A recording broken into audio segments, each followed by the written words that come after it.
Are you a fan of Cnblue? Ever wondered how they're living? If so, you've just landed on the right video.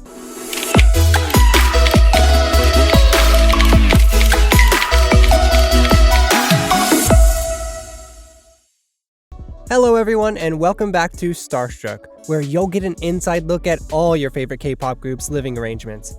But first, before we get started, go ahead and smash that red subscribe button. Come on, it's for the love of Cnblue. Did you do it? Great, that's awesome. Cnblue is a South Korean pop band formed back in 2009 when they released their debut Japanese extended play, Now or Never. Cnblue rose to fame in South Korea in 2010 after the release of their debut song I'm a Loser for their first Korean EP, Blue Tory. The group's name Cnblue is also quite unique, but showcases the individual qualities of each member. CN stands for codename, while each of the 4 words in blue is actually the abbreviation of the members' individual images.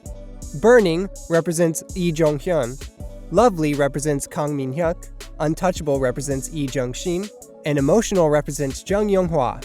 Lee Jong-hyun left the band in August 2019 over multiple controversies, and there are currently 3 members in the band. During the initial days, members of Cnblue used to share a dorm in Seoul, where Jung-shin was known to be the authoritative one, who made sure everything stayed under control. Their dorms were pretty basic, with not that many fancy things around the place. Later, each member got their separate place in Seoul. After moving out, Kang Min-hyuk appeared on MBC's variety show, I Live Alone, where he showed his gentle side while taking care of his pet cats, Chi-Chi and Dada.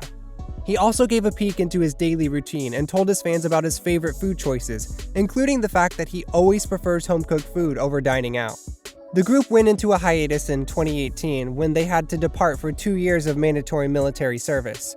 The members announced the completion of their military service during a V-Live held in March 2020, where they talked about how anxiously they were waiting to reunite with their fans.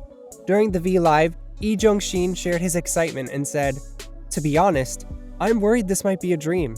It feels like when I wake up, my fellow soldiers will be next to me." He added, "Thank you so much for waiting. In the future, I'm going to work with the mindset that I'm making it up for the fans who waited." When they came back, Jung Young-hwa also invited them over for a dinner at his house. Kang Min-hyuk later shared how well he hosted them. "When we went to his home, he prepared a lot of food for us. We ate barbecue pork ribs and bread, and I was so touched." He further said that he was quite surprised by this nice gesture and thought maybe it was because Jung Young-hwa also went through the same stage and was aware of their feelings after getting back home. Coming back towards their career, after the completion of their service, they reunited in March 2020, but still couldn't perform much due to the ongoing COVID-19 restrictions. Since their comeback, Young-hwa remained most active on different platforms. In 2020, he released an album in Japan titled Feel the Wise City, and played at several concerts in and outside of South Korea.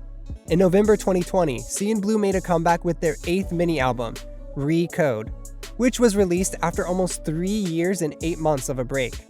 The group is now gradually blending into the current music scene and released their 15th single on June 23, 2021, and the 9th mini-album and its lead single Love Cut in October the same year.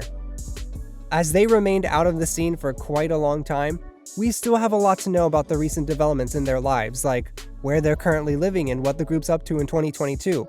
But let's hope we will get to know more details in the coming months. Till then, what other K-pop groups should we cover next?